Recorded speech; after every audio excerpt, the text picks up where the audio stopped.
Nous sommes une génération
puissance des Kalachnikov. Alléluia. Ce n'est pas ce qui est visible à l'œil nu, mais c'est ce qui est visible dans le spirituel d'abord. C'est dans le spirituel que ça se passe et après dans le concret ça se matérialise. Quelquefois ça prend un peu de temps. Mais le Seigneur est patient, alléluia. Le Dieu de gloire, le Dieu tout-puissant est patient. Regardez un peu, Jésus est venu sur la terre. Lorsqu'il est venu pour accomplir, excusez-moi, la mission, il n'a pas fait la mission du jour au lendemain. Il est venu d'abord comme un homme dans le ventre d'une femme. Une fois qu'il est sorti de là, il a grandi. À partir de 12 ans, on l'a retrouvé quelque part dans le temple en train d'écouter ce que les autres enseignaient. Il posait des questions. Et même là, ses parents viennent le chercher. Et puis, bon, ça se passe pas bien. Et puis, entre-temps, il grandit encore. Il arrive à l'âge de 30 ans. Et à 30 ans, Jésus rentre dans le ministère public. Il rentre dans le ministère et il commence à faire des choses. Et quand on voit la généalogie, quand on regarde de façon chronologique, c'est pas passé du jour au lendemain. Il y a des choses qui sont passées d'abord, au fur et à mesure. Pourquoi? Parce que Dieu voulait préparer non seulement le monde, mais préparer l'environnement, préparer. Et donc, il faut une préparation. Il faut une préparation pour que ton cœur, ton corps, ton âme, tout soit en harmonie, afin que tu puisses rentrer dans la mission que Dieu t'a donnée. Et voilà pourquoi Jésus a commencé d'abord la première année, il a cherché les disciples. Après, il les a trouvés. La deuxième année, il a commencé à faire des choses. Et la troisième année, il est parti jusqu'à la croix. Et il a accompli sa mission. Et pendant qu'il allait à la croix, le diable il pensait qu'il avait gagné, que vraiment la mission de Jésus était terminée sur la terre. Il était content. Mais il ne savait pas que Jésus-Christ avait un plan. Alors du coup, le troisième jour, Jésus-Christ avait fait des cauchemars au diable. Parce qu'il a ressuscité. Alléluia. Alors, bien-aimés, la Bible déclare, vous savez, ça comprend que par les meurtrissures de Christ, nous sommes guéris. Hier, on a parlé des meurtrissures. Alors, on va continuer dans le même élan, dans la même dimension. Et ce matin, nous avons l'honneur et la joie de recevoir l'enseignant Frank Peterson. Il est parmi nous. Nous voulons bénir Dieu pour sa vie. Nous voulons dire merci Seigneur parce qu'il a pu se déplacer. C'est quelqu'un qui n'a pas un programme facile. Il a fallu jongler pour qu'il trouve le temps, mais par la grâce de Dieu, il est avec nous. Alors je vais l'inviter à venir. Alléluia. Amen, amen, amen.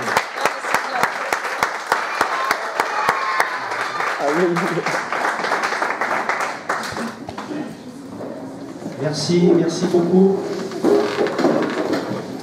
Oui, donc c'est vraiment une joie d'être au milieu de vous et j'avais cette pensée, c'est bon d'avoir un Dieu et c'est bon de le connaître. Amen. Amen. Et de le servir. Et ce matin, c'est vraiment avec joie et honneur que je vais servir mon Dieu et que je vais vous partager un peu ce qu'il nous a enseigné.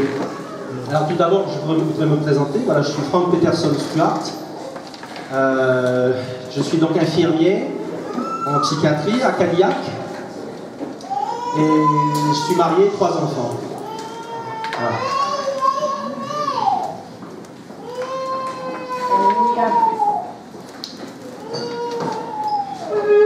Alors, nous allons parler de la guérison. Et je voulais d'abord faire une proclamation sur vous et sur cette maison. Vraiment que la paix soit sur vous. Amen. Et qu'elle soit sur votre maison. Amen, amen. Vraiment, je proclame le shalom de Dieu. Amen, amen. Donc, le thème de la guérison, vraiment, c'est un sujet vaste. Il y a des milliers de livres, il y a eu des centaines de conventions, de conférences, de sermons.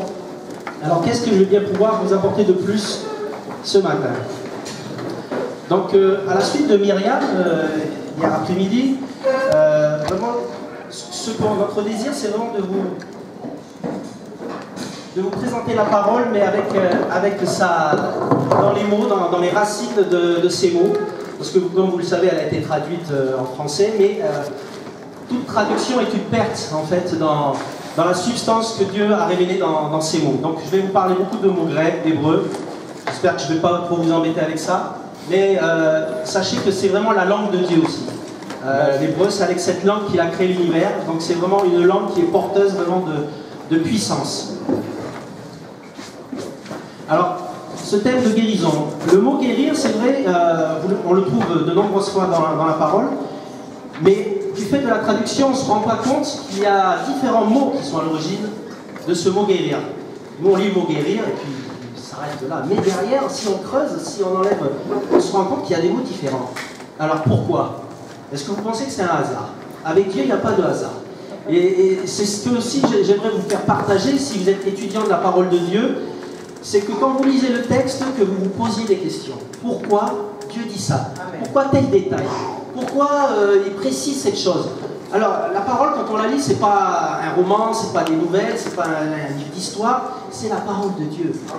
Donc, je veux dire, si Dieu donne un détail, c'est qu'il a son importance, c'est qu'il y a un symbole, quelque chose à comprendre.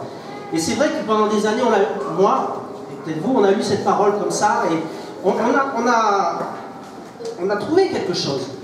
Mais on arrive dans des temps où Dieu nous demande vraiment de l'approfondir, d'aller profondément.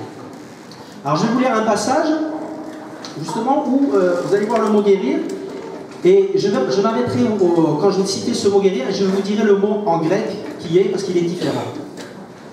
On va prendre, je vais vous le lire parce que j'ai fait un mélange dans les synoptiques entre Luc et Marc. C'est la femme à la perte de sang. Alors, c'est à Luc 8, 43. Et une femme qui avait une perte de sang depuis 12 ans, et qui, ayant dépensé tout son bien en médecin, ce mot médecin, c'est iatros, ça vient de yaomai, on va le voir plus tard, c'est un mot aussi qui a donné le mot guérir. Donc, elle a dépensé tout son bien en médecin, n'avait pu être guérie par aucun. Ce mot guéri, c'est thérapeuo. Verset 44, elle s'approcha par derrière et toucha le bord de son vêtement. Car elle se disait, si je touche, ne fût-ce que ses vêtements, je serai guérie. Et là, c'est un autre mot, sozo. Aussi, son flux de sang tarit, et elle connut en son corps qu'elle était guérie du fléau. Et là, c'est un autre mot, yaomai. Et Jésus dit, qui est-ce qui m'a touché? Et comme tous niaient, Pierre dit, et ceux qui étaient avec lui, maître, les foules te serrent et te pressent, et tu dis, qui est-ce qui m'a touché?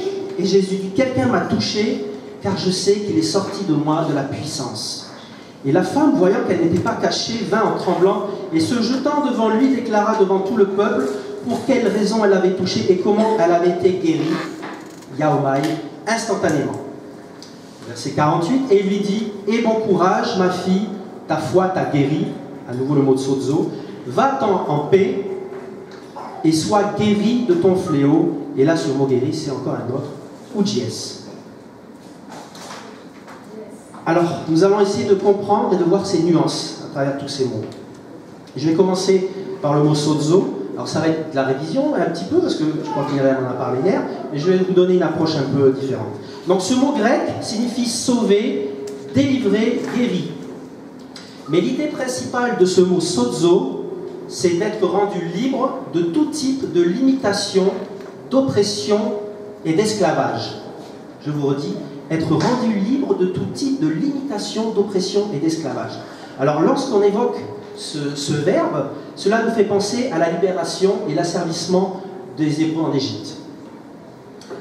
Et je voudrais faire une pause justement pour vous rappeler que dans le calendrier, ce n'est pas un hasard, on vient de passer la Pâque, mais pour les Juifs, cette Pâque, en fait, la fête de Pessah, ce sera le 23 avril.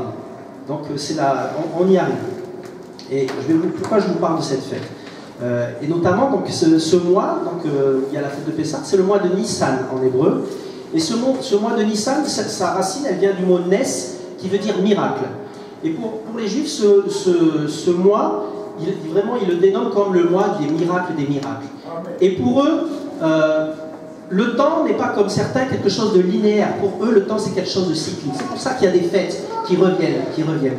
Et pour eux, quand cette fête revient, et bien à nouveau, ils sont dans un temps où Dieu peut faire des choses, où Dieu peut faire des miracles. Et je veux aussi vous dire que cette fête de Pessah, qui sera le 23 avril, c'est cette date exacte où Jésus a été crucifié. Hein, parce que eux, ils ont gardé ce calendrier, les Juifs. Ils l'ont perpétué. Après, avec les catholiques, tout ça, ils ont modifié le calendrier. Hein. Donc c'est pas la fête de Pessah, la fête de Pâques qu'on a passée, c'est pas la vraie date. C'est cette date-là qui se renouvelle. Petite parenthèse. Alors, le peuple qui était en Égypte a été libéré. Égypte, en fait, se dit en hébreu Mitzraïm.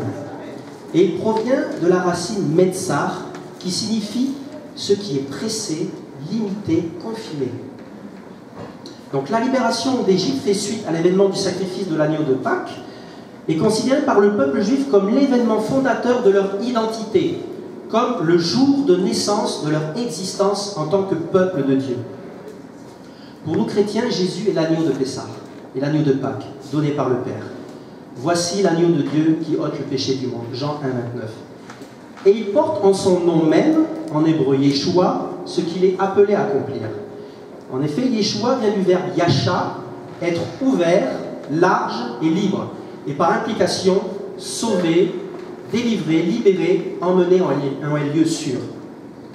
Alors nous allons voir quelques passages, Psaume 67, 2, où on va trouver ce terme. Et exactement, c'est le terme Yeshua qu'on trouve en hébreu. Pour que ton chemin soit comme sur la terre, ton salut, Yeshua, parmi toutes les nations. Exode 14, 13. Moïse répondit au peuple, n'ayez point de crainte, restez en place et regardez le Yeshua, donc le salut, que Yahweh va vous accorder en ce jour. Et ce mot Yeshua, en fait, dans la version, vous savez, il y a une version grecque de l'Ancien Testament qu'on appelle la Septante, et justement ici, à la place de Yeshua, c'est le mot sozo qui a été mis. Ce mot donc, dont je vais vous parler, qui veut dire justement libéré et guéri. Donc la Pâque juive était ainsi l'ombre des choses à venir, annonçant le salut et la guérison, sozo, de Jésus. Par son sacrifice à la croix, lors de cette fête précise, devenant également l'événement fondateur pour la chrétienté. Matthieu 1, 21, « Tu lui donneras pour nom Yeshua, car il sauvera, sozo, son peuple de ses péchés. » Quand on lit en français, on ne fait pas le lien en fait. « Tu donneras pour nom Jésus, car il sauvera son peuple. » Mais vous savez qu'ils parlaient en hébreu, et pour eux, ils ont fait le lien. Jésus, c'est parce qu'il porte en son nom justement ce salut et cette libération. Donc à travers sa mort et sa résurrection, Jésus nous a libérés, il nous a délivrés donc des limites et de l'étroitesse que nous imposait le péché symbolisé par l'Égypte, Mitzraïm, qui veut dire donc enfermement limité.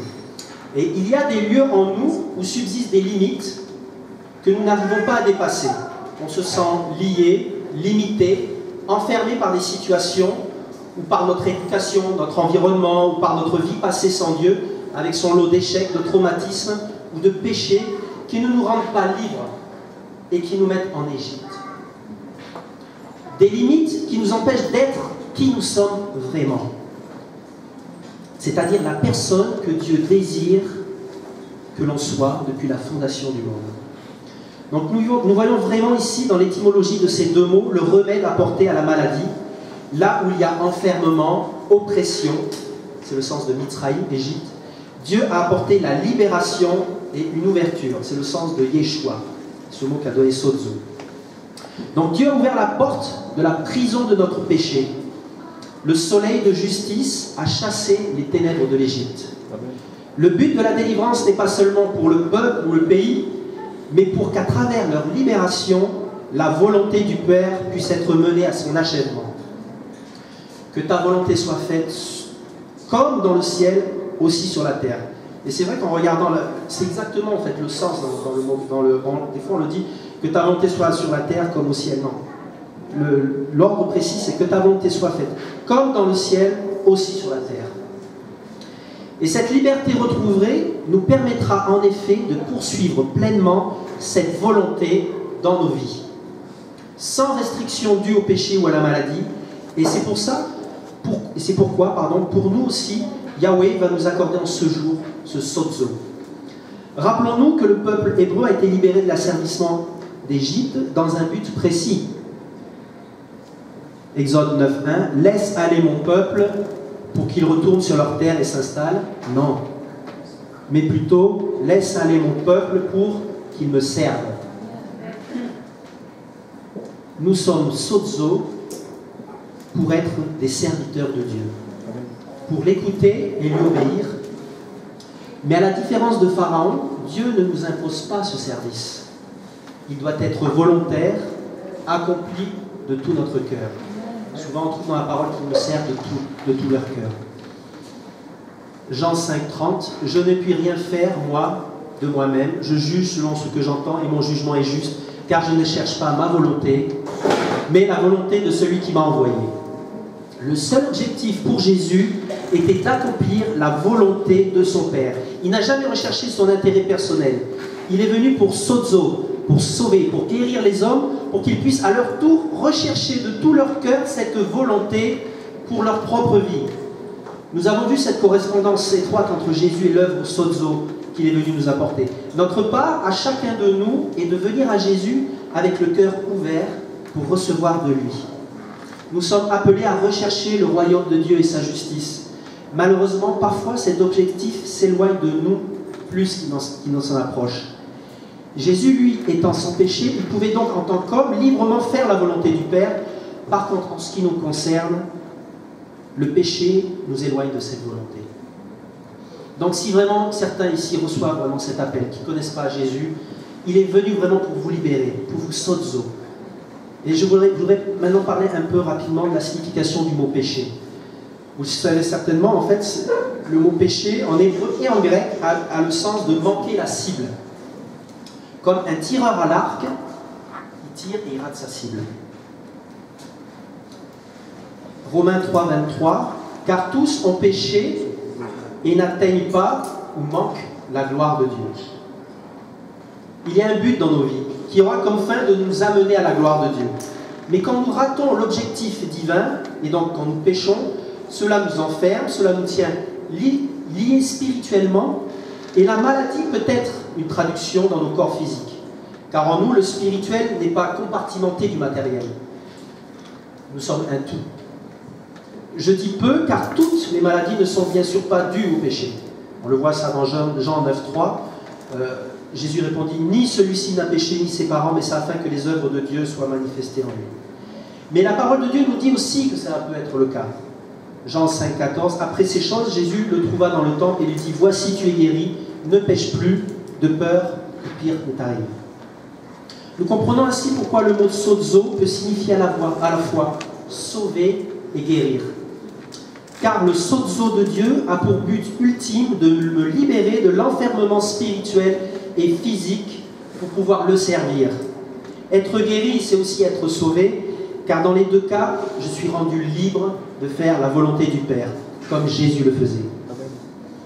La volonté du Père est tout d'abord révélée dans sa parole écrite, cette parole qui est appelée la Torah dans l'Ancien Testament.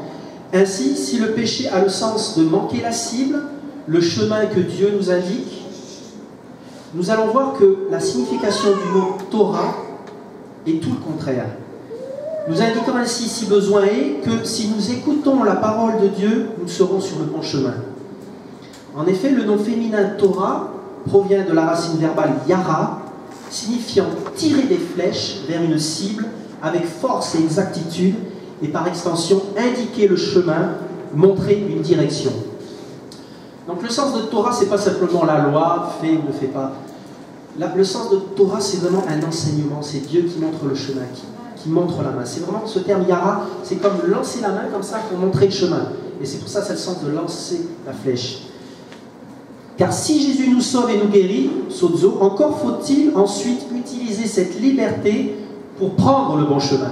Amen. Et c'est ce que nous révèle Dieu à travers sa parole. On le sait, il y a la part de Dieu, là, le salut c'est gratuit, mais après il y a notre part aussi.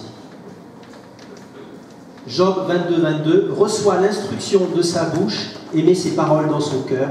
Et le mot instruction ici c'est Torah. Donc cette révélation nous montre comment vivre une vie dans sa pleine mesure, dans notre identité vraie, en satisfaisant pleinement notre Père. Faire la volonté du Père, c'est donc tirer et toucher la cible précisément selon la révélation de Dieu. Et pécher, au-delà de faire quelque chose de mal, c'est donc la non-observance de la parole révélée de Dieu. Ainsi, lorsque nous péchons, nous manquons les buts, nous manquons les desseins que Dieu nous a assignés à atteindre. C'est tout simplement ça, en fait, pécher. La parole, c'est simple, en fait. Mais si Jésus a pris nos péchés, la Bible dit qu'il a également pris nos iniquités. Et souvent, dans la doctrine chrétienne, le péché et l'iniquité sont présentés comme étant la même chose. Et comme je vous ai dit tout à l'heure, si Dieu utilise un autre mot, c'est pas pour rien. Donc pour illustrer le sens d'iniquité, si je prends cette image de l'arc, si le péché c'est l'arc qui tire et manque la cible, d'accord? Alors l'iniquité en fait ça correspond à un arc tordu. Est-ce que vous me suivez? D'accord? Et il y a des versets dans la parole qui parlent de ça. Je ne vais pas vous les citer sinon ça va être trop long. L'iniquité c'est donc une torsion de la vision du plan de Dieu, de son juste dessein. L'iniquité s'oppose directement à la notion de justice de Dieu. Et là, je vais vous parler de ce mot justice. Le mot justice, en fait, en grec, c'est dikaïsune. Mais pour saisir pleinement son sens, examinons sa racine première. Il s'agit de deiknuo. Et son sens littéral, c'est montrer. Donc, voir à travers les yeux de Dieu, c'est la racine de la justice. Je le répète, voir à travers les yeux de Dieu, c'est la racine de la justice. La justice, ce n'est pas simplement une justice sociale. Non, le sens de justice dans la parole, c'est ça. C'est cette vision juste qui clarifie la cible des desseins de Dieu. Et nous devons la cultiver à travers la communion intime avec Dieu. Matthieu 5, 6. Bienheureux ceux qui ont faim et soif de la justice, car c'est eux qui seront rassasiés. Amen, amen. Au verset 10. Bienheureux ceux qui sont persécutés à cause de la justice, car c'est à eux qu'est le royaume de Dieu, des cieux. 1 Corinthiens 15, 34. Réveillez-vous pour vivre justement et ne péchez point, car quelques-uns sont sans la connaissance de Dieu, je vous le dis à votre honte. 1 Pierre 2, 24. Qui a lui-même porté nos péchés en son corps sur le bois, afin que, morts au péché, nous vivions pour la justice. C'est par ces meurtrissures que vous avez été guéris. Nous devons avoir faim et soif de la justice, comme Jésus l'avait, lui, qui a aimé la justice et haï l'iniquité. Hébreux 1, 9. Donc l'iniquité dans le Nouveau Testament est basée sur la transgression de la justice. Romains 6, 18. Mais ayant été affranchis du péché, vous avez été asservis à la justice. Donc nous voyons ici comment la justice est une réponse au péché, car elle nous donne une vision restaurée depuis la perspective divine, nous permettant ainsi d'avancer sur le bon chemin sans manquer l'objectif. Nous avons vu que sozo, en plus de sauver, signifie également servir, et il est traduit ainsi dans plusieurs versets. Donc nous allons voir un verset en particulier, dans Matthieu 15, 36, j'en ai parlé un peu au début, et il le priait de les laisser toucher seulement le bord de sa robe, et tous ceux qui le touchèrent furent complètement guéris, sozo. Et dans Marc 5, 28, car elle disait, si je touche ne fût-ce que ses vêtements, je serai guéri, sozo. Quelque chose étonnante. On pourrait se poser la question, toutes ces personnes, elles ne venaient pas pour un enseignement, ni pour devenir des disciples, mais pour toucher les vêtements de Jésus, dans le but d'être rendu saint, d'être sozo. Ces personnes, tout comme la femme qui avait une perte de sang, désiraient seulement toucher le bord de son vêtement. Pourquoi cela? Pourquoi est-ce le vêtement qu'il fallait toucher? Et en particulier, ses franges. Pourquoi ne pas toucher simplement les pieds ou la main de Jésus? Qu'y avait-il sur le vêtement de Jésus, précisément sur son bord, qui leur donnait l'assurance d'être guéris? Pour comprendre cela, nous devons aller dans l'Ancien Testament, chez le prophète Malachie. Malachie 3, 20 ou 4, 2, ça dépend des versions. Et pour vous qui craignez mon nom, se lèvera le soleil de justice. Le soleil de justice, c'est un titre du Messie. Et la guérison sera dans ses ailes. Ce mot, elle, c'est le mot kanaf. Et kanaf signifie extrémité, bord, coin, et d'où par extension ça donnait le mot elle, qui est l'extrémité de l'oiseau. Voyons un autre verset avec ce mot. Nombre 15, 38. Parle aux enfants d'Israël et dis-leur qu'ils se fassent de génération en génération une frange au bord de leurs vêtements et qu'ils mettent un cordon bleu sur cette frange du bord de leurs vêtements. Vous connaissez tous ce vêtement, c'est le tzitzit hébreu. Alors, ainsi, ces personnes et cette femme connaissaient ce texte. C'était des Juifs, des Hébreux. Et ils ont reconnu en Jésus le Messie, le soleil de justice. Et ce vêtement avec ses franges représentait son autorité, son identité messianique, et donc la guérison, comme le dit le texte de Malachie. Pas simplement la guérison, mais aussi la juste vision de la volonté du Père, car il est précisé, avec intention, le soleil de la justice. Il n'a pas été simplement dit, c'est le soleil, non, le soleil de la justice. Proverbe 4, 18, le sentier des justes est comme la brillante lumière du matin, dont l'éclat va croissant jusqu'à apparaisse le jour. La voie des méchants est comme les ténèbres, ils n'aperçoivent pas ce qui les fera tomber. Donc le soleil de justice apporte la guérison afin que nous puissions emprunter le chemin dans sa pleine lumière, ce qui représente la plénitude de ses voies. Vous savez, cette lumière blanche, la lumière blanche, quand on la décompose avec un prisme, ça donne les couleurs de l'arc-en-ciel, c'est les 7 couleurs de Dieu.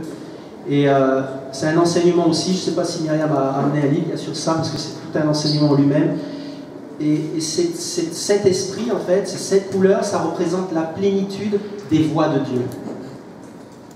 La lumière blanche, la couleur blanche, ça correspond vraiment à la plénitude des voies de Dieu. Matthieu 17, 2, et il fut transfiguré devant eux, et son visage resplendit comme le soleil. Et ses vêtements devinrent comme blancs comme la lumière. Donc, vous voyez vraiment toute cette image. Jésus et ce soleil et son extension, ses rayons, dans ses rayons, il y a cette guérison. Mais Dieu ne te guérit pas pour la simple raison de ta guérison, mais bien pour que tu sois apte à remplir ton appel et à ce que d'autres puissent voir les promesses de Dieu par le témoignage de ta vie. Et tu en as parlé un peu, et ça c'est important, c'est... Dieu ne nous a pas mis sur cette terre comme ça, comme vous pouvez nous mettre, je ne sais pas, au Club Med, et puis j'ai créé les hommes, je les laisse, mais ils s'amusent entre eux, et puis s'ils ont besoin de moi de temps en temps, comme je suis un Dieu d'amour, ben, je vais leur faire du bien. Non, dans toute chose que Dieu, il y a un dessein, il y a un but. Cette terre, il aime et il veut la restaurer, il veut vraiment la guérir, c'est qu'elle a été maudite cette terre. Et ces enfants, à cause du péché, ils ont été éloignés du plan de Dieu, de cette communion avec cette terre, avec Dieu. Parce que le but de Dieu, c'est de venir demeurer sur cette terre, comme il était dans le jardin d'Éden. Il a préfiguré ça avec la Shrina, la Shekinah qui venait demeurer dans le temple. Dieu désire demeurer sur terre, au milieu de son peuple. Ecclésiaste 9.8. Quand tes vêtements soient blancs et que l'huile ne manque pas sur la terre, sur ta tête. Il y a vraiment cette notion parce que, je n'en ai pas mis, mais j'ai pensé tout à l'heure, il faut vraiment qu'on réalise que ce que nous sommes, c'est pas simplement ce qu'on voit là, notre chair. Nous sommes des êtres spirituels en premier. C'est comme si on a été revêtus d'un vêtement de chair, de peau. Et ce qui est en nous sommes un vêtement de lumière, et cette lumière, elle est appelée à transfigurer, à spiritualiser, je dirais, le côté matériel. Et tout le but, les desseins des serviteurs de Dieu sur cette terre, c'est de spiritualiser le matériel. De tout ce qui est matériel. Souvent, on a dit spirituel, c'est bien, le matériel, c'est mauvais. Et dans le passé, dans le Moyen-Âge, ils meurtrissaient le corps, ils disaient c'est mauvais le matériel. Non, Dieu a fait ça. Mais il y a une coupure en fait. À cause du péché, il y a une coupure entre le spirituel et le matériel. Entre le ciel et la terre. Et vraiment, nous sommes un réceptacle. Nous devons être un réceptacle de cette lumière, de ce spirituel. Et le but, c'est vraiment de rétablir cette connexion. Rétablir le spirituel dans le matériel. Et c'est toute la symbolique de cette lumière, des vêtements de lumière, dans la parole de Dieu, des vêtements de lin, la couleur blanche. C'est vraiment d'être pleinement dans la plénitude des voies de Dieu, des 7 esprits de Dieu. Alors cette délivrance, guérison sozo, représente la porte d'entrée. Si nous voulons bien l'accepter, c'est pour cela que ce mot est associé avec la nouvelle naissance. Il existe une notion de percée comme une naissance dans le naturel, d'une percée de la lumière dans les ténèbres. Si vous vouliez représenter vraiment ce sozo, c'est vraiment cette lumière, ce rayon de lumière qui vient pénétrer les ténèbres, qui écarte ces ténèbres. Jésus a dit dans Jean 19, « Moi je suis la porte, si quelqu'un entre par moi, il sera sauvé. » Sozo. On voit cette notion d'ouverture de porte, d'accord? Mais le projet de Dieu pour nos vies n'est pas que nous restions à la porte. Car après ce point d'entrée, il y a un chemin emprunté. Car Jésus n'a pas simplement dit « viens », mais il a ajouté « suis-moi ». D'accord? Le salut, c'est gratuit, viens. Mais suis-moi, il y a un prix à payer. Et souvent dans l'église, les gens ils sont sauvés et ils attendent que Dieu vienne les chercher, ils sont assis sur leur chaise. Mais non, viens et suis-moi. Suis-moi. J'ai un projet pour toi. J'ai un plan pour toi. Tu vas me servir. Donc il n'y a pas simplement que le salut. L'objectif de Dieu est d'aller vers des niveaux plus profonds, en marchant à la suite de Jésus, qui est aussi appelé le chemin, la vérité et la vie. Est-ce que vous voulez connaître la profondeur de Dieu? Amen. Est-ce que vous voulez connaître plus que le salut? Amen. Et vous voyez, il y a plus avec Dieu. Moi j'ai toujours ressenti dans ma vie chrétienne que je suis sauvé, mais je sais qu'il y a plus avec Dieu. Il y a plus à vivre avec Dieu. C'est quand même le Dieu de l'univers, c'est lui qui a créé l'univers. Je ne veux pas d'une vie chrétienne, je viens le dimanche, après je repars. Je sais qu'avec Dieu, je peux vivre quelque chose de plus profond. Je le sens, c'est en moi. C'est parce qu'il a créé cette étincelle en nous. Et l'étincelle, en fait, c'est comme une flamme. Et la flamme, en fait, qu'est-ce qu'elle fait? Elle veut monter. Hein? Elle veut monter. Et cette flamme qui est en nous, ce feu qui est en nous, il veut monter vers Dieu. Pourquoi? Parce que cette flamme, elle a été séparée de lui. Et elle veut le rejoindre. La vraie liberté que nous apporte le sozo de Jésus, c'est de réaliser son être. La personne que nous sommes vraiment dans la pensée de Dieu. Et ça, je vais vous le redire et le redire. Réaliser le potentiel qui est en nous, devenir enfin ce pourquoi on a été créé. Cela dépend de notre libre arbitre. Dieu ne force pas. C'est pour cela que Jésus nous pose la question. Que veux-tu? Que veux-tu que je fasse pour toi? Il posait ces questions à ceux qui étaient malades. Marc 10, 51, Jésus répondant lui dit « Que veux-tu que je te fasse ?» Et l'aveugle lui dit « Rabboni, que je recouvre la vue. » Et Jésus lui dit « Va, ta foi t'a guéri. » Et aussitôt il recouvrera la vue. Et il le suivit dans le chemin. Et il nous pose, et il te pose la même question aujourd'hui. Qu'est-ce que nous voulons? Alors nous allons avancer, nous allons voir d'autres mots pour guérir. Le mot yaomai et thérapio. On avance sur le chemin. On a passé la porte, maintenant on va emprunter le chemin. Amen. Donc voici quelques versets où nous trouvons ce terme. Luc 4, 23. J'en ai parlé avant. Médecin, guéris-toi toi-même. Ce mot médecin, c'est yatros qui vient de yaomai, et guéri, c'est thérapio.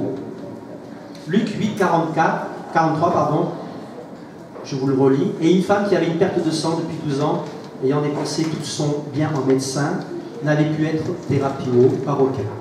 Luc 9, 1. Jésus, ayant assemblé les 12, leur donna puissance et autorité sur tous les démons, et pour guérir, thérapio, les maladies. Et il les envoya prêcher le royaume de Dieu et guérir, yaomai, les maladies. Pourquoi il y a deux mots différents? Les foules l'ayant su le suivirent, Jésus les accueillit et leur parlait du royaume de Dieu. Il guérit, yaomai, aussi ceux qui avaient besoin d'être guéris, thérapio. C'est pas le même mot. En fait, on pourrait résumer l'association de ces deux mots par l'accomplissement de l'acte de guérison, comme la mise en place d'un traitement. Cela, ça correspond à thérapio, donc qui est à l'origine d'ailleurs du mot thérapie. Et son résultat, yaomai, qui est l'effet produit, et donc la guérison en elle-même, ce qui est l'objectif recherché. Pour ça, le médecin vient de yaomai, son objectif, c'est de yaomai. Mais voyons donc ce mot un peu plus en détail. Yaomai a le sens, je suis dans les temps, ça va, a le sens de guérir, avec pour finalité de rétablir un fonctionnement adéquat, d'être repositionné sur le bon chemin préparé par Dieu. Cela implique ainsi notre retour, notre restauration à notre état originel dans un état de complétude, d'unité. Alléluia. Amen. C'est fort quand même ce mot. Mais ça va être encore plus fort. On va continuer. Et vous allez voir vraiment ce que ça veut dire. Donc ce terme, en fait, yaomai, ça représente vraiment l'essence de l'intention de ce que Dieu désire accomplir en nous à travers la guérison.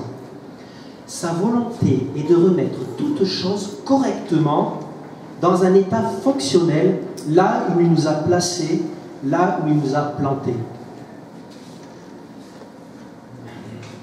Je ne sais pas si j'en ai parlé un peu, mais je vais en parler là avant. Vous savez, dans la Genèse, quand Dieu l'a créé, il a dit c'était bon. En hébreu, c'est tov. Il a dit et c'était bon. En fait, ce sens tov, c'est pas simplement ah, ce que j'ai fait, c'est bien, c'est bon. Non, en fait, ça veut dire tov, c'est fonctionnel. C'est quelque chose qui est fonctionnel. C'est dans mon plan, c'est comme je l'avais prévu. Et justement, l'inverse de tov en hébreu, c'est ra, et qui est traduit par mal. Et souvent, le mal, bon, on a des visions, mais c'est l'inverse, c'est ce qui est dysfonctionnel, ce qui ne marche pas en fait. Alors, celui qui désire ainsi... Attendez, je me suis loupé. Voilà, j'ai oublié le verset. Donc, il veut vraiment nous rendre dans cet état complet, d'accord, avec ce but de le servir lui et sa vision, ce qui est vif pour sa justice. 1 Pierre 2,24. Ainsi qu'étant morts au péché, nous vivions à la justice, ça je l'ai cité tout à l'heure, par les meurtrissures duquel vous avez été guéris, Yaomai. Jean 5,16. Confessez donc vous vos fautes l'un à l'autre et priez les uns pour les autres afin que vous soyez guéris, Yaomai, car la prière fervente du juste a beaucoup de puissance. On retrouve cette notion de justice dont je vous ai parlé tout à l'heure, cette notion de vision juste, d'avoir la vision du Père. Et celui qui désire ainsi avancer selon la vision du Père est pris avec ardeur pour fonctionner là où Dieu veut le placer, il recevra alors la puissance de guérison. De manière imagée, en fait, nous pourrions représenter l'être humain comme un réceptacle. Et la parole de Dieu, elle en parle souvent. Elle parle de vase, ça parle de tente. C'est cette notion en fait, de réceptacle. C'est cette notion de contenant et de contenu. D'accord ? Donc on va prendre cette image, l'être humain c'est comme un vase qui est brisé en plusieurs morceaux. Il ne peut plus ainsi réaliser ce pourquoi il a été créé. Il n'est plus fonctionnel. Il ne peut plus servir. C'est un vase mais il est cassé.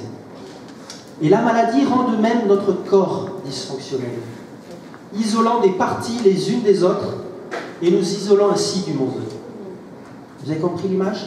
Amen. Donc le but de la guérison Yaomai, opéré par l'acte guérisseur Therapeuo, va être en quelque sorte, en regardant cette même image, de réassembler ces morceaux, éparpillés, isolés, comme une bande entourant le vase, en lui faisant retrouver une cohésion, une unité, et ainsi, à nouveau, une fonctionnalité, une utilité. Car le malade peut se sentir inutile, isolé dans sa famille, dans la société et même dans l'Église. Quand il y a unité, il n'y a plus de séparation. Tout est lié, tout est en relation. On fait lien avec les autres. On fait lien en nous. Cela redevient un tout. Dieu désire te rétablir car il veut te libérer dans ta véritable identité, celle qui est destinée à me servir. Luc 4, 18. L'Esprit du Seigneur est sur moi, c'est pourquoi il m'a oint pour annoncer l'évangile aux pauvres. Il m'a envoyé pour guérir Yaomai, ceux qui ont le cœur brisé. Psaume 147, 3. C'est lui qui guérit, Rapha, ceux qui ont le cœur brisé et qui bandent leurs plaies. Ésaïe 61, 1. L'Esprit, c'est la version dans l'Ancien Testament, l'Esprit du Seigneur l'Éternel est sur moi, car l'Éternel m'a oint pour porter de bonnes nouvelles aux malheureux. Il m'a envoyé pour guérir ceux qui ont le cœur brisé. Alors, en fait, ici, je ne vous ai pas cité les mots en hébreu, mais il y a une correspondance entre ces trois versets. Je vais vous dire la partie. Dans Luc, pour guérir ceux qui ont le cœur brisé, Yaomai, guérir. Dans Psaume 147, 3, donc guérir, c'est Rapha. Ceux qui ont le cœur brisé, là, le mot c'est Shabar. Et qui bandent leur plaie, ce mot bandé, c'est Chabash. Excusez-moi, pour vous c'est de l'hébreu. Donc nous voyons à partir de ces trois versets une correspondance pour le mot guérir entre ces trois mots. C'est le même verset avec trois mots différents. Yaomai, Rapha et Chabash. Alors, on a vu Yaomai, Rapha Myriam en a parlé. Que signifie Rabash? Alors Rabash, en fait, ça signifie lié, enroulé fermement et bandé. Et cela a donné par extension le sens de médecin également, en hébreu. Donc on retrouve ainsi dans ce mot hébreu cette notion de rendre uni pour guérir. Comme cette bande qui recolle les morceaux, qui rend ce vase son intégrité, son utilité, sa fonctionnalité. Et ce vase, c'est notre corps brisé, c'est notre corps qui est malade. À l'image du boiteux dont la jambe désarticulée, déboîtée a besoin d'être restaurée dans son unité, dans la jambe, elle a besoin d'être remise en bonne place car cela occasionne une marche qui dévie, c'est-à-dire qui s'éloigne du but à atteindre, d'être sur le bon chemin. Dieu veut nous guérir Yaomai pour nous repositionner sur le bon chemin. Parce que Jésus, c'est aussi le chemin. Hébreux 12, 13. Que ce qui est boiteux ne dévie pas, mais plutôt se guérisse. Et c'est le mot Yaomai. Donc dans la Torah, la maladie est toujours considérée comme un arrêt de la circulation des différents flux dans le corps. D'accord ? Une maladie se déclare ainsi lorsque dans le corps, quelque chose s'arrête. Il n'y a plus de relation. Une partie s'isole et de ce fait devient malade. Et la notion de guérison consiste donc à rétablir ce flux, aussi bien au niveau du corps qu'au niveau de l'esprit de l'être humain, pour remettre chaque chose à sa place. J'ai précisé aussi de l'esprit, car de nombreuses maladies psychiques sont également dues à une coupure, à une brisure au niveau de la psyché, provoquant ainsi une séparation et donc un manque d'unité. Donc, comme je vous dis, je travaille en psychiatrie, et en psychiatrie, il y a cette pathologie, peut-être vous connaissez, c'est la schizophrénie. Et le mot schizophrène, c'est de grec, et qu'est-ce que ça veut dire? Ça veut dire désunion de l'esprit. Phrène, c'est l'esprit, et schizo, c'est coupure. Et les schizophrènes, ils ont une manifestation particulière de leur maladie, c'est ce qu'on appelle l'angoisse de morcellement. Et pour l'avoir vécu, je vous dis, c'est des personnes qui souffrent dans leur psyché. Moi, je suis dans une unité pour malades difficiles à Cadillac, et ces personnes, elles n'ont plus d'unité psychique. Leur bras, parfois, c'est pas le leur. Parfois, le bras du soignant, c'est le sien. Des fois, c'est pas leur bras, et tellement c'est pas leur bras, ils le sentent plus. Et ils se sentent tellement éclatés que, moi j'avais un patient, il demandait à lui-même à ce que dans son lit, on puisse le contenir. C'est-à-dire lui mettre des liens aux mains et aux pieds. Ça, c'était un substitut d'une unité qu'il avait perdue dans son psychisme. On lui offrait d'une manière extérieure, avec des contentions, pour qu'il puisse sentir son corps lié. Donc vous voyez, la maladie, c'est ça, que ce soit dans le psychisme, dans le corps, il y a une brisure, il y a une séparation. Dieu désire nous guérir, Yaomai, pour que nous ne soyons plus déchirés, brisés dans notre corps, dans notre cœur et dans notre esprit. Parce que nous sommes une unité, nous ne sommes pas simplement un corps, nous sommes vraiment...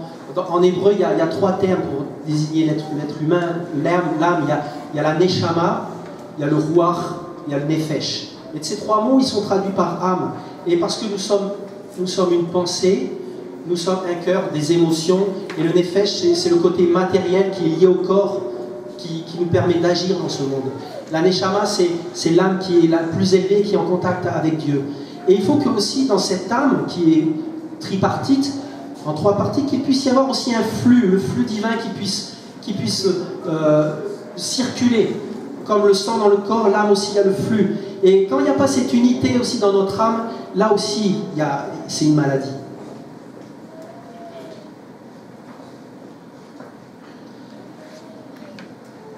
Donc Luc 8, 47, je vous l'ai déjà cité, c'est cette femme qui était malade. Et quand elle a été guérie, Jésus lui dit « Aie bon courage, ma fille, ta foi t'a guérie, sozo, va-t'en en paix. » Je vais voir ce mot paix maintenant. Pourquoi il dit va-t'en en paix? Vous savez, dans la salutation hébraïque, c'est pour ça que je vous ai salué au départ, on dit shalom, c'est pour dire bonjour. On pourrait faire un lien en français, le bonjour, bon, c'est passe une bonne journée, mais avec le mot salut. On dit salut. Et salut, c'est quoi? C'est sozo. Quand on dit salut, en fait, on proclame chez la personne qu'on croise le salut. Le sozo en toi. Les Juifs, ils disent shalom, la plénitude. Nous allons voir ça maintenant. Car le sens d'unité est exprimé à travers le mot hébreu shalem, qui a donné le mot shalom. Shalem, ça veut dire être complet, entier, intact, intègre, accompli, avoir une relation restaurée. C'est ça le shalom, c'est ça. C'est de là que ça vient. Ça signifie pas simplement paix. Donc il y a inclus aussi cette notion de vigueur et de vitalité dans toutes les dimensions de la vie. Une paix, car après la guerre, après que la guerre ait séparé les hommes et les nations, la paix unifie ce qui avait été divisé et apporte la vie après la mort. C'est pourquoi c'est cette notion de paix par rapport à la guerre. La guerre divise, la guerre sépare, et quand il y a la paix, ça unifie.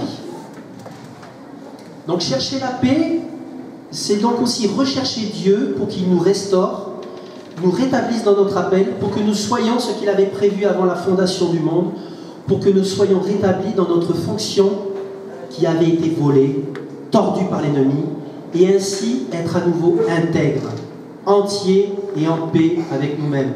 Que le shalom de Dieu soit sur nous, qu'il soit dans cette maison sur chacun de nous. Amen. Amen. Cette femme malade qui avait ce conflit en elle, provoquant un déchirement, a pu retrouver une pleine guérison. D'ailleurs, les Juifs, quand ils prient pour la guérison, ils disent on va prier pour la Refoua Shelema. Refoua, ça vient de Rapha. Myriam m'a parlé, Rapha. D'ailleurs, le mot médecin en hébreu, ça vient de ce mot, Rapha. Donc guérison. Et Shelema, ça vient de Shalom. Donc une guérison complète. On prie pour la guérison complète.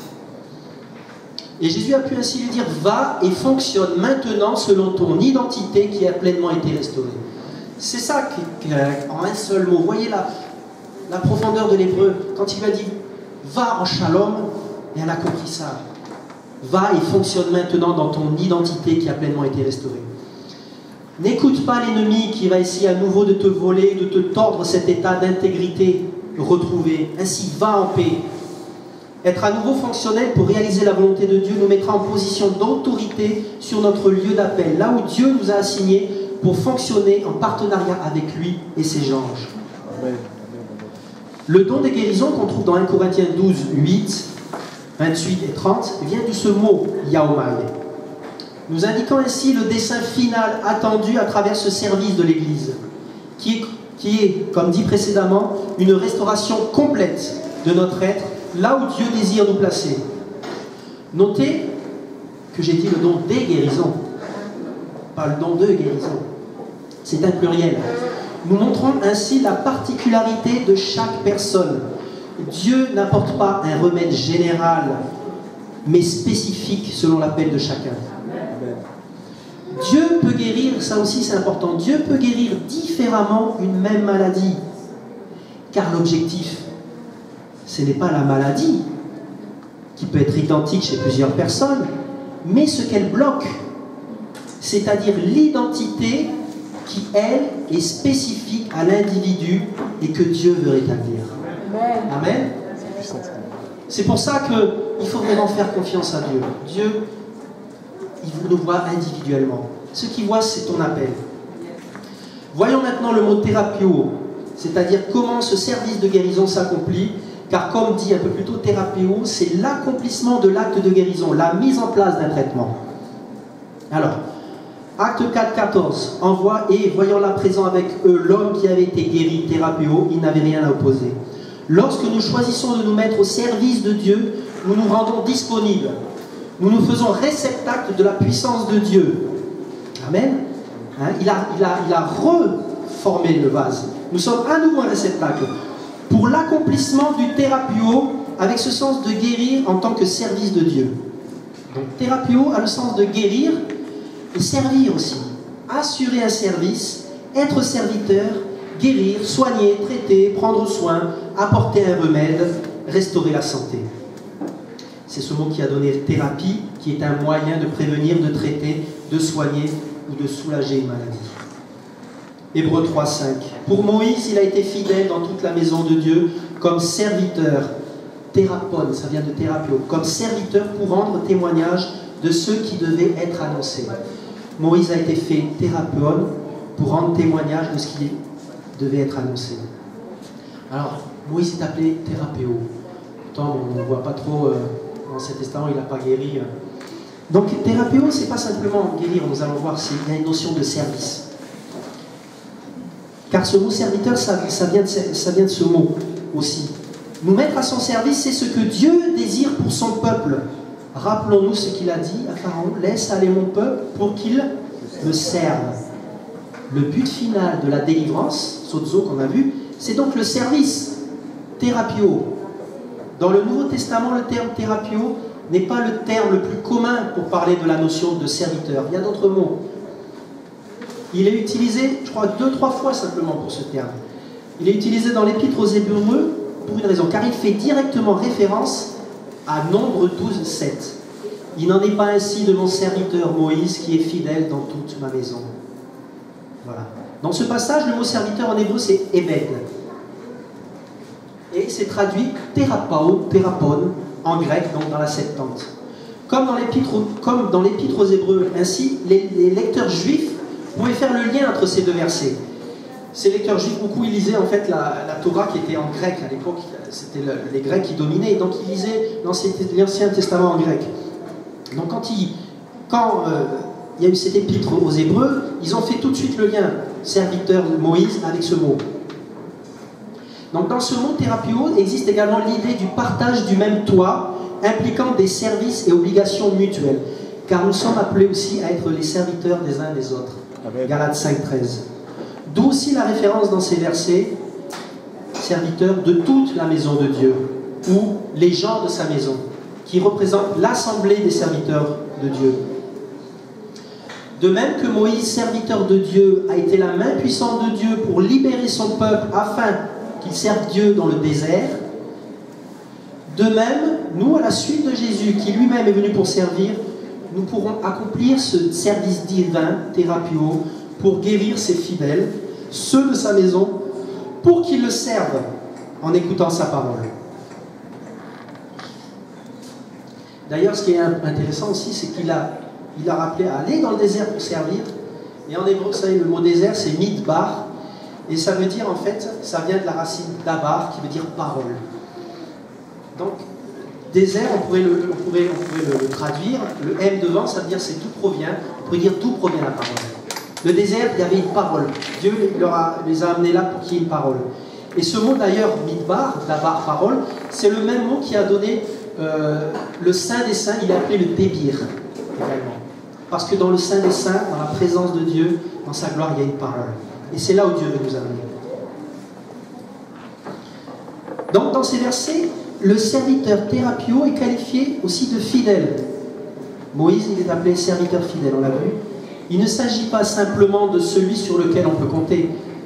C'est nos fidèles serviteurs. Non, le mot fidèle appliqué à Moïse, aussi on va voir, ça vient d'une racine, de l'hébreu aman, qui est la racine de plusieurs mots que vous connaissez par cœur. En voilà un. Il y en a un autre. Il y a le mot foi en hébreu. Emouna. Emouna, ça vient de là. Et même si on prend la racine, c'est un rocher. Le aman, c'est quelque chose sur lequel on peut s'appuyer. Donc, amen, Emouna, foi, et le mot vérité aussi, émet. Ça vient du même mot. Et un autre mot, Benyamin. Qu'est-ce que ça veut dire? Fils de ma main droite. Yamin, ça veut dire main droite. Et ça vient du même mot, aman. Donc foi, vérité, main droite. Ça vient de la même racine. Et on le voit, de toute façon, tout est lié. La foi, la parole qui est la vérité. Dans la pensée hébraïque, l'homme fidèle, Donc la personne de foi fait plus que croire en son cœur ou de développer une attitude de confiance. Alors que dans la pensée occidentale, la foi est comprise plus comme une activité de la pensée, ainsi croire ou avoir la foi est essentiellement une affaire intellectuelle. Non, pour l'hébreu, la foi c'est plus qu'une théorie.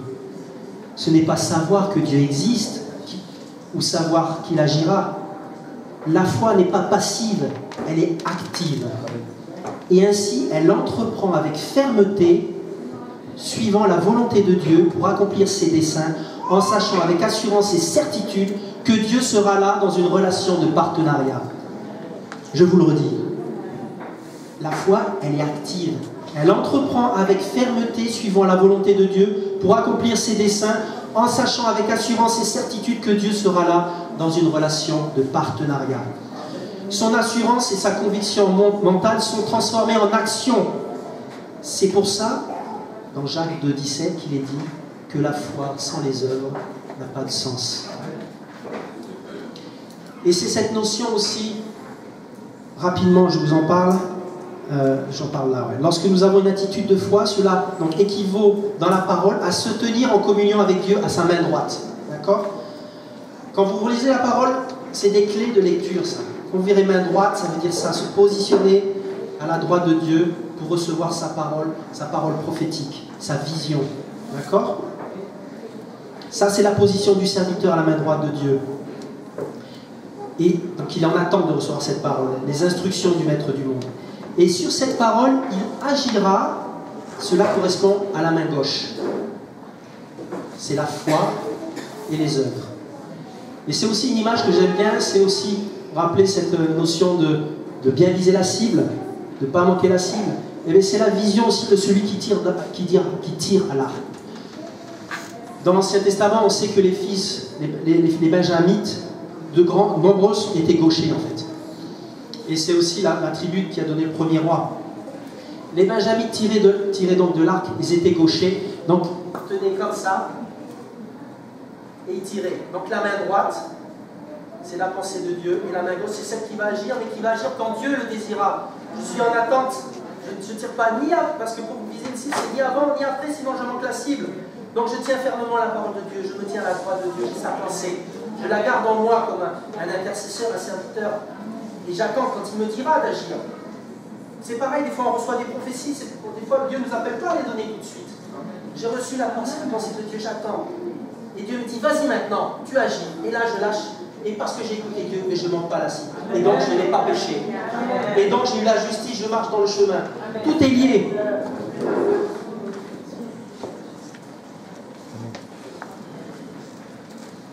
Le lien entre le serviteur et la parole de Dieu se retrouve également dans ces versets. Serviteur pour rendre témoignage de ce qui devait être annoncé. Hébreux 3,5. Donc, serviteur fidèle pour leur donner la nourriture au temps voulu. Donc là, on parle des versets que j'ai cités avant de Moïse. Donc cette nourriture que le serviteur donne, donc ça représente la parole de Dieu avec sa puissance de guérison. Elle a pour but de nous faire grandir vers une pleine maturité, faisant naître en nous un désir d'aller vers les choses profondes de Dieu et de ne pas rester au lait spirituel. Malheureusement, dans beaucoup d'églises, les pasteurs ils gardent leurs fidèles dans un état de bébé spirituel. Mais le but, c'est de les aider à grandir, pour qu'ils mangent de la viande, pas du petit lait. Hein? Un bon steak, un T-bone américain. Parce que c'est une nourriture qui fait du bien, qui est forte, qui est puissante. Et elle a pour but final de nous ramener dans la maison de Dieu, dans notre fonction de serviteur. Et cette notion de serviteur, on va la trouver avec cette notion de thérapio dans ce passage, dans Matthieu 8,6. Le centurion, Seigneur, mon serviteur est couché à la maison, atteint de paralysie, horriblement tourmenté. Et Jésus lui dit, j'irai moi et je le thérapio. Et le centurion répondit, Seigneur, je ne suis pas digne que tu rentres sous mon toit, mais dis seulement une parole et mon serviteur sera guéri. Ce n'est pas un hasard si ce récit détaillé de guérison a été choisi. parmi certainement des centaines d'autres. Parce qu'il y a un message. On y trouve un serviteur paralysé, qui ne peut donc plus servir son maître. Et Jésus, qui va par sa parole le rétablir dans sa fonction. Bien sûr, c'est l'amour qui a motivé le centurion, comme c'est par amour que le Père désire nous guérir. Car le choix du service est volontaire. Certainement, ce serviteur, il aimait son maître. Et il n'était pas, on ne lui imposait pas, ce n'était pas un esclave. Il voulait rester dans la maison de son maître parce qu'il aimait, il le servait. Et son maître l'aimait. C'est cette relation qu'on a avec Dieu, un service volontaire. À la différence du péché, sous Pharaon, où ils étaient obligés, le péché nous a servi. Mais nous sommes libérés pour nous remettre à un service volontaire, le maître du monde. Donc ce n'est pas un hasard. Exode 15, 26. Si tu écoutes attentivement la voix de l'Éternel, ton Dieu, et si tu fais main droite, main gauche, ce qui est droit à ses yeux, et si tu prêtes l'oreille à ses commandements, si tu gardes tous ses statuts, je ne mettrai sur toi aucune des maladies que j'ai mises sur l'Égypte, car je suis l'Éternel qui te guérit. Alléluia, merci Seigneur. Proverbe 4, 20, 22. Mon fils, sois attentif à mes paroles. Incline ton oreille à mes discours qui ne s'éloignent point de tes yeux. Garde-les au-dedans de ton cœur, car ils sont la vie de ceux qui les trouvent. Et ce mot vie, c'est une vie pleine santé. Donc c'est la vie de ceux qui les trouvent et la santé, Rapha, de toute leur chair. Dieu déclare ainsi à ses serviteurs qui se tiennent à l'écoute de sa volonté et prêts à y obéir qu'ils pouvaient s'attendre à avoir une pleine santé. Et nous aussi, nous pouvons le servir. Et il nous promet la même chose. Écouter et faire, c'est le propre du serviteur de Dieu. Dieu veut nous repositionner dans ce service, dans cette communion originelle qu'il avait avec Adam et Ève. Et c'est en cela que Dieu s'est réjoui à la demande de Salomon d'avoir un cœur qui écoute, pour comprendre sa volonté et l'accomplir. Et cela aussi, ça représente la profession de foi des Juifs, le Shema Israël, écoute. Le mot écoute, ça veut pas dire simplement écoute, c'est écouter, comprendre et obéir. Être serviteur de Dieu, c'est également le remède pour ce monde malade. C'est l'appel premier de l'homme, comme je vous l'ai dit. J'ai plusieurs fois parlé d'appel originel, d'identité première. Donc pour illustrer ces notions de réparation avec un repositionnement sur notre lieu d'appel et du service à accomplir envers Dieu, allons au début de toute chose dans le livre de la Genèse pour comprendre ce que Dieu veut restaurer à travers le sens profond de la guérison.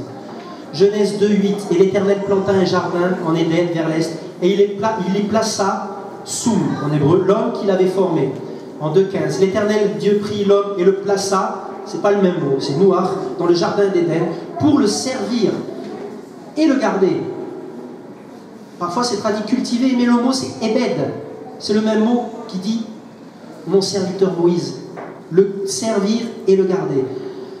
Donc, ce premier mot, plaça, que je vous ai cité, soum, ça veut dire appeler quelqu'un et le nommer, c'est-à-dire lui donner un nom, une identité, en l'établissant sur une position, un lieu particulier, avec un dessein, lui assigner la responsabilité d'alliance, remettre en ordre pour provoquer un changement et mettre de côté pour un but spécial.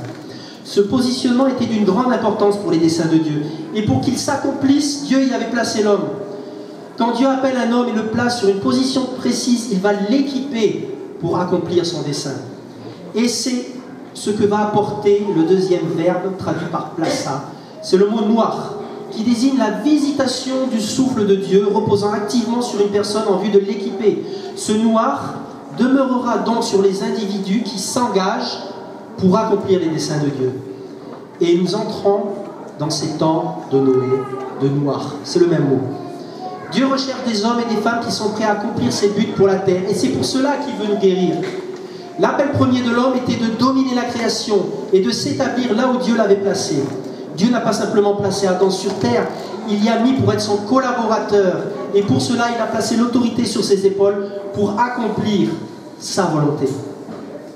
Donc le positionnement soum et noir de l'homme n'est pas anecdotique ni à prendre à la légère. Nous le voyons à la réaction de Dieu suite à la désobéissance de l'homme. Quelle est la première question que Dieu a posée à l'homme? Où es-tu? Genèse 3, 9. bien sûr, Dieu savait où il se trouvait ces lieux. Qu'est-ce qu'on doit comprendre? Il faut le comprendre plutôt dans le sens, pourquoi es-tu là où tu n'es pas supposé être? Car suite au péché, il y a une démission, abandon de poste. L'homme a perdu la vision de Dieu, il n'est plus qualifié de juste. Et à cause de cette vision tordue, il va manquer la cible. Dieu avait positionné Adam à l'est du jardin d'Éden dans un but précis, et maintenant il se retrouve où? Au milieu des autres jardins. Au milieu des autres arbres du jardin. Ce but était de servir et garder ce lieu. Nous retrouvons ces termes Ébed et Shamar, étonnamment ensemble dans la Bible, uniquement au sujet des activités des prêtres, des Lévites dans le temple. Ils étaient aussi à servir et garder. Le dessein originel de Dieu était que nous soyons comme un sanctuaire qui est symbolisé par le jardin d'Éden, un lieu que Dieu parcourait, un lieu d'intimité avec l'homme. C'est pourquoi la plus grande perte provoquée par la chute n'a pas été l'expulsion d'Adam et d'Ève du jardin, mais le fait de ne plus être dans la présence immédiate de Dieu. Dieu désire un partenaire pour accomplir ses desseins sur terre. Il cherche un homme à son écoute, mais l'homme s'est caché de lui. Nous sommes appelés par Dieu à retrouver cette position. La qualité primordiale du serviteur est donc d'être à l'écoute de son maître et nous du maître du monde et de garder cette parole pour l'accomplir, ce qu'il désire. Luc 11, 28. Bienheureux sont ceux qui écoutent la parole de Dieu et qui la gardent. Et nous pouvons rapprocher ce verset avec les notions vues de servir et garder, car le service de Dieu, c'est écouter la parole de Dieu, et le mot garder ici en grec a un sens intéressant. C'est le mot phoulousso, dont la racine signifie croître, s'élever, bourgeonner, produire. Garder la parole reçue, c'est ainsi permettre à cette semence de grandir et lui donner la possibilité de s'accomplir en portant du fruit quand le temps sera arrivé. Dans ce dernier mot que nous allons étudier, nous allons voir cette notion de croissance. C'est le mot ougies et oxano. Quand il lui a dit à la femme, va-t'en en paix et sois guérie, c'est ce mot, ougies. Donc ougies signifie être en bonne santé, fort, actif, bien nourri, propre, intègre. Vous allez comprendre pourquoi ça a donné le mot hygiène. Une personne avec une bonne hygiène et une personne saine qui fait attention à sa santé et qui ne fait pas d'excès. C'est ce mot. Le mot hygiène et ougies, donc ces deux mots sont utilisés pour communiquer le résultat final, qui est le point de restauration de la guérison. Il y a eu restauration de la fonction, de l'essence de la personne, et cela se manifeste également dans l'extériorité. Il faut avoir un aperçu des choses, pas de notre extériorité, mais de notre intériorité. Dieu n'agit pas de l'extérieur vers l'intérieur, il agit de l'intérieur vers l'extérieur. C'est comme un soleil qui émet des rayons, d'accord? Une essence. Et nous avons l'esprit en nous, et c'est de cet esprit qui va rayonner et qui va s'extérioriser que la santé va arriver. Donc, Marc 2, 17. Et Jésus, l'ayant entendu, leur dit, ceux qui sont en bonne santé n'ont pas besoin de médecin, mais ceux qui se portent mal. Je ne suis pas venu appeler les justes, mais les pécheurs. Luc 5, 31, 32, c'est le même verset, mais il y a une chose différente. Ce ne sont pas ceux qui sont en bonne santé qui ont besoin de maladie. Je suis appelé les justes, les pécheurs. Mais les mots bonne santé dans ces deux versets, qui sont parallèles, bonne santé dans l'un, bonne santé dans l'autre, mais ce n'est pas les mêmes mots en grec. Dans Marc, il s'agit du mot iskouo, et dans Luc, le mot ougies, dont je vous ai parlé, une bonne hygiène, la santé, une bonne santé. Alors pourquoi ce n'est pas le même mot? Parce qu'il y a un enseignement. Il met ces mots en parallèle pour montrer en fait que qu'est-ce que c'est d'avoir une bonne hygiène, c'est d'avoir iskouo. Et iskouo, ça veut dire avoir de la force, de la puissance, être capable. Voilà ce que Dieu veut nous rendre, capables d'accomplir ses desseins, la main gauche. Il nous donne cette force, en nous restaurant, en nous guérissant, en nous donnant cette ougies, cette bonne hygiène, c'est cette force qu'il veut restaurer en nous. Qu'on puisse agir avec force, avec main forte et bras étendus. D'ailleurs, main forte et bras étendus, on le trouve dans l'Ancien Testament. Main forte et bras étendus. C'est la position de celui-là qui a l'arc. Il tient fermement et il a le bras étendu. Il y a une notion de force. À la piscine, de Bethesda, quand il demande « Veux-tu être guéri ?» En plus du choix qu'il lui laisse, plus que sa volonté, ce que Jésus lui demande en fait, c'est « Veux-tu être généré entièrement et ainsi commencer un nouveau départ en t'engageant totalement dans la personne que Dieu a prévu que tu sois ?» Cette question, il nous la pose également. À quel point sommes-nous prêts à faire tout ce qui est nécessaire pour être générés entièrement? Voulons-nous continuer à le suivre sur le chemin et aller jusqu'au bout? Le chemin, la vérité et la vie. C'est la porte, mais c'est le chemin, la vérité et la vie. C'est la vie, mais c'est la vie de Dieu qui est le but. C'est cette vie qu'il veut que nous ayons. Et je finirai par le terme oxano. La racine d'ougies, et le mot oxano, pardon, la racine d'ougies, ouais, c'est le mot oxano en fait. Et ça a le sens de grandir, croître, s'étendre. Ainsi, ougies, c'est démontrer quelque chose qui indique une croissance. Et pour croître, il faut être sain. Sain, dans les deux sens du terme, santé et avec T. Car la maladie empêche la croissance. Hein? On va prendre l'image de la plante. Sozo, c'est le soleil qui perce les ténèbres, qui nous apporte cette lumière, et c'est l'ouverture. Yaomai, c'est cette plante qui est restaurée dans son identité, qui est percée en terre, là où elle doit être. D'accord? Et parce qu'elle est là où elle est, elle va pouvoir s'abreuver de la parole de Dieu, et elle va pouvoir croître. Elle va croître pour porter du fruit. Voici vraiment le tableau des différents mots. Dieu désire notre croissance spirituelle, que nous arrivions à une pleine maturité avec la capacité de porter du fruit en abondance. Quand je vous ai dit au début, quand on dit je sens qu'il y a plus à vivre en Dieu, mais pourquoi? Parce qu'on n'est pas encore accompli, parce qu'il y a encore quelque chose qui doit grandir en nous. On sait qu'il y a encore quelque chose à atteindre, un but. Qu'on puisse dire, tout est accompli comme Jésus a pu le dire. Grâce à Jésus, l'écorce représentant la maladie qui nous entoure peut être brisée pour libérer le fruit que Dieu désire. Car nous sommes appelés à porter du fruit et du fruit en abondance. Nous retrouvons également dans la Genèse cet appel originel où le mot croître, il est traduit fructifier, vient du mot oxano. Et ça c'est dans la Septante quand il dit dans Genèse 1,28 « Et Dieu les bénit et leur dit croissez et multipliez ». Ce mot croître, c'est traduit parfois fructifier. Et c'est dans la Septante, c'est le mot oxano. Donc c'est l'appel originel. Genèse 1,28, c'est ce qu'il veut qu'on accomplisse, qu'on grandisse, qu'on multiplie, qu'on remplisse la terre et qu'on l'assujettisse. Et ça, c'est tout un enseignement, c'est l'enseignement des 5 ministères également. Et il y a aussi un enseignement sur cela. Croître, multiplier, remplir la terre, l'assujettir et la dominer. 5. Ça, c'est Dieu pense par 5 et il agit par les 7 voies. On retrouve ce chiffre 5 dans la Torah, les 5 livres de la Torah. Donc le mot ici pour croître en hébreu, donc en grec je vous ai dit c'est oxano, en hébreu c'est para qui a donné le mot, qui vient du mot fruit, prix. D'ailleurs il y a une ressemblance parce qu'en hébreu le mot P et F c'est pareil, prix, fruit. Il n'y a aucune connotation quantitative en hébreu, mais avant tout de faire un bon et beau fruit avant de devoir multiplier quantitativement. Le but de Dieu pour notre vie est que nous soyons matures, c'est ce qui caractérise ce que la Bible nomme des hommes faits parfaits. Et Dieu, Jésus nous prépare pour ça, il va venir pour prendre des hommes faits et des hommes parfaits.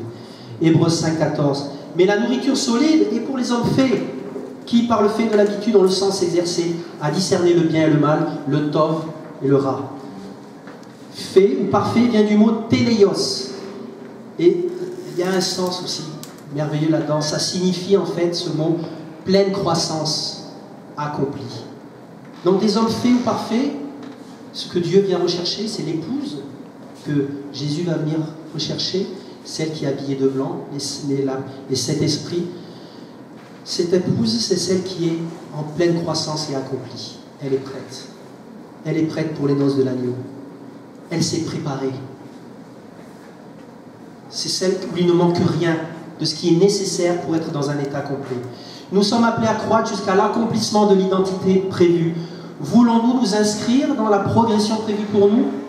C'est comme une semence. Une semence, elle est prévue de grandir, de faire quelque chose. C'est prévu en nous, c'est inscrit. Non pas génétiquement, mais spirituellement. On le voit ça, par exemple, Jésus qui croissait selon le plan éternel de Dieu dans Luc 1, 80 et 2, 40. Et l'enfant croissait et se fortifiait en esprit. D'autres versets sur la croissance. 2 Pierre 3, 18. Mais croissez, tout ça c'est le mot xano, croissez dans la grâce et dans la connaissance de notre Seigneur et Sauveur Jésus-Christ. À lui la gloire est maintenant et jusqu'au jour d'éternité. Colossiens 1, 10. Pour marcher d'une manière digne du Seigneur, pour lui plaire à tous égards, portant du fruit en toute bonne œuvre et croissant par la connaissance de Dieu. Cette croissance, à l'image d'une plante, se fera graduellement au fur et à mesure de l'intimité avec Dieu, abreuvée de sa parole. Ça, c'est une notion hyper essentielle. Comment on peut grandir si on n'est pas connecté à la source? Donc il y a cette notion d'intimité avec Jésus, d'intimité dans l'intercession avec lui. Quand on recherche ses voies, quand on recherche vraiment sa pensée, il nous nourrit. Quand on prie en langue aussi, il nous édifie. Et cette connaissance intime de Dieu nourrit notre croissance, donc jusqu'à porter du fruit. Moi je suis le cep, vous les sarments, celui qui demeure en moi et moi en lui, celui-là porte beaucoup de fruits. Séparés de moi, vous ne pouvez rien faire. Matthieu 6, 28. Et pourquoi êtes-vous en souci du vêtement? Étudiez les lys des champs comme ils croissent, ils ne travaillent ni ne filent. Jésus prend l'exemple d'une plante qui a sa place en terre. Elle a en elle tout le potentiel pour devenir ce qu'elle doit être avec la provision de Dieu. De même, nous pouvons mettre notre confiance en Dieu pour notre croissance. Si nous sommes restaurés dans notre identité, si nous avons ce désir, cette soif. Ce que nous devons rechercher, ce que vous devez rechercher si vous êtes malade, et je finirai par ça, ce n'est pas d'avoir la guérison. Et je l'explique. La sanctification de Dieu dans nos vies passe par le fait d'être. C'est-à-dire, quand nous sommes ce que nous devons être, ce que Dieu a prévu que nous soyons dès la fondation du monde, lui qui est celui qui est. Car être, d'ailleurs quand on parle d'un être, c'est le même mot, être, cela nous rend capables d'avoir une relation avec Dieu. Et cette relation va permettre d'être un véhicule de sa pensée et de sa volonté. Dieu ne veut pas que nous soyons limités, restreints. C'est le terme de l'Égypte qu'on a vu. Enfermés. Il veut que nous soyons son instrument, son vase. Ce vase qui remplit de lumière pour accomplir ce pourquoi il nous a créés. C'est ce partenariat avec Dieu, cette connexion qu'on doit vivre avec Dieu. Ainsi, notre rôle sur terre est d'être ce que Dieu et sa parole nous demandent d'être. La foi que nous devons avoir n'est pas en la réponse que nous attendons, mais en Dieu lui-même, fondée sur l'assurance, l'absolue conviction qu'il nous aime et qu'il désire que nous arrivions à une pleine maturité. Et pour cela, il veut et va prendre soin de nous pour que nous soyons complets, des hommes faits à l'image parfaite de Christ. Nous avons besoin de nous réaliser, d'accomplir les desseins de Dieu. C'est ce qui donne un sens à nos vies. Quel sens, sinon, elle a notre vie sur terre? Nous sommes ici en préparation. Notre vie, elle est éternelle, et même, je dirais, notre éternité, elle a commencé déjà. Ce n'est pas parce que nous allons prier que nous méritons une réponse, comme une récompense d'un travail bien accompli, mais bien parce que Dieu nous aime et veut notre bien. C'est notre intériorité qui est l'objectif premier de Dieu. Notre identité restaurée. Ensuite, l'extériorité, notre corps guéri, ce sera simplement le reflet en fait, la vitrine de l'intériorité qui a été restaurée. Est-ce que vous me suivez? Amen. Parce que s'il y a une guérison à l'extérieur, mais qu'à l'intérieur, la guérison, elle ne va rien faire, elle ne va rien changer en fait. Dieu, ce n'est pas la guérison qu'il voit, c'est l'identité qu'il veut restaurer. Amen, donc s'il veut guérir, c'est pour restaurer ton identité. Amen. Donc le corps, ce sera un reflet. C'est pour ça que je vous dis ça. Ça sort de l'intérieur. C'est le reflet, la vitrine, la représentation du spirituel qui est en relation avec le trône de Dieu. Et je vais conclure maintenant. Seigneur, on peut dire, si j'ai des besoins dans mon corps, tu m'as créé pour accomplir ton but sur terre, alors je recherche ton royaume et ta justice. Et je sais, parce que tu m'aimes, que toute chose me sera donnée en plus. Alléluia. Amen. Alléluia.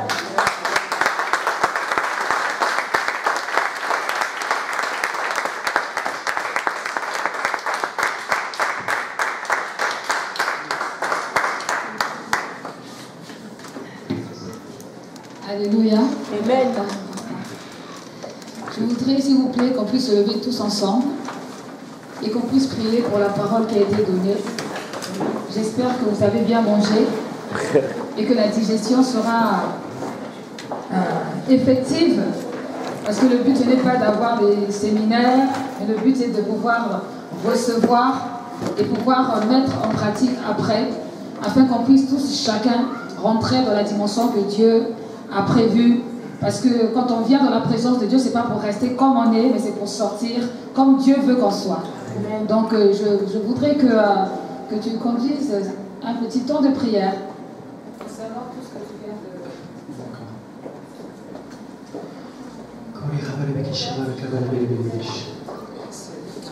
Je demanderai d'abord à ceux qui ont reçu le don de parler en langue on va prier, on va laisser l'Esprit Saint vraiment descendre, ou plutôt descendre, comme je l'ai dit, l'Esprit Saint qui est en nous, s'extérioriser.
À ceux qui sont malades, le Seigneur te pose cette question.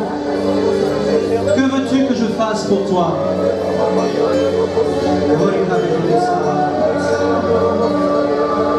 Que veux-tu que je fasse pour toi? Et veux-tu vraiment emprunter ce chemin, cette identité que j'ai prévue pour toi? Alors, parce que le Seigneur t'aime, parce qu'il a un plan pour toi, parce qu'il a un service pour toi, un service sur cette terre que tu dois accomplir, Dieu veut te restaurer. Ce qui a été brisé en toi, dans ton corps, dans tes émotions, dans ta pensée, dans ton esprit, Dieu veut restaurer, Dieu veut rétablir, Dieu veut réassembler ces morceaux. Il veut recréer ce vase pour qu'il puisse venir en toi, pour qu'il puisse être un partenaire avec toi. Si toi tu veux être un partenaire avec lui, veux-tu être un partenaire avec lui? Alors reçois ce que Dieu veut te donner. Il veut te restaurer, il te rétablit.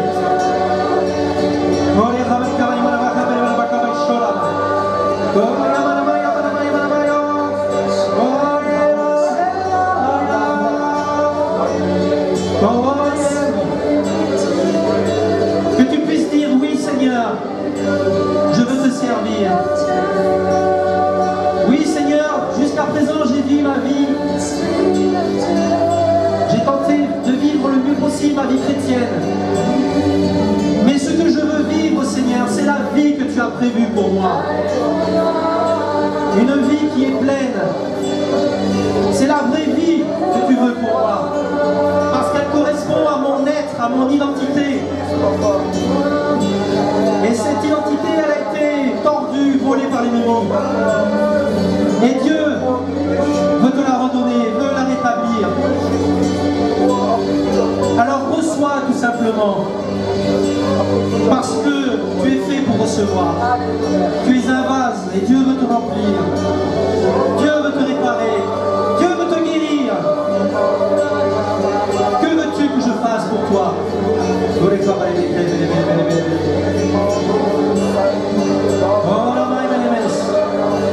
Seigneur, merci pour ta parole, Seigneur. Ta parole est la vérité. Ta parole est le rocher sur lequel je m'appuie. Et parce que je m'appuie sur ce rocher, je serai triomphant, Seigneur. Pour ta cause, pour toi, parce que je suis ton serviteur, je suis ta servante.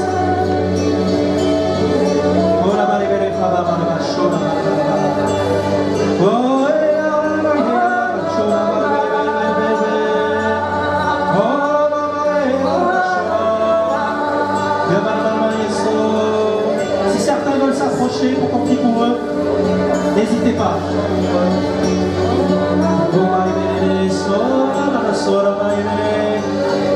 Avancez-vous, approchez-vous. Si vous avez répondu à cette question que le Seigneur vous pose, que veux-tu que je fasse pour toi? Si vous avez ce désir, si vous avez cette faim et cette soif de justice, si vous savez que vous avez quelque chose à vivre de plus que ce que vous vivez, alors avancez-vous, parce que le Seigneur veut, parce qu'il vous aime.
tourbillon. Je passe au travers de toi comme un tourbillon. Je passe au travers de toi comme un vent. Je viens pour restaurer ton cœur. Oh, comme un tourbillon. Je viens vers toi comme un tourbillon. Et je viens vivre comme un tourbillon.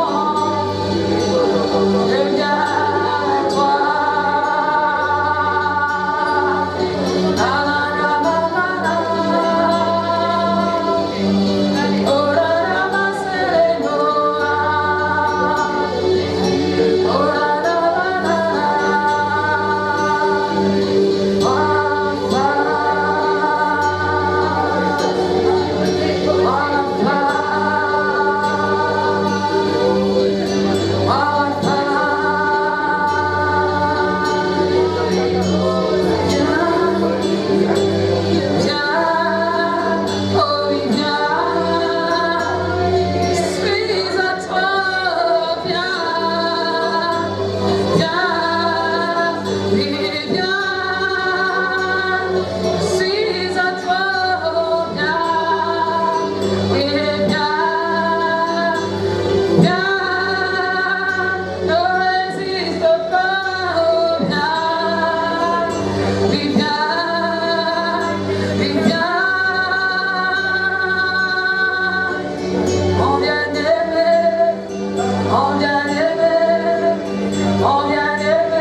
Merci Seigneur. Merci pour ton amour Seigneur. Seigneur, nous sommes confondus Seigneur devant ton amour Seigneur.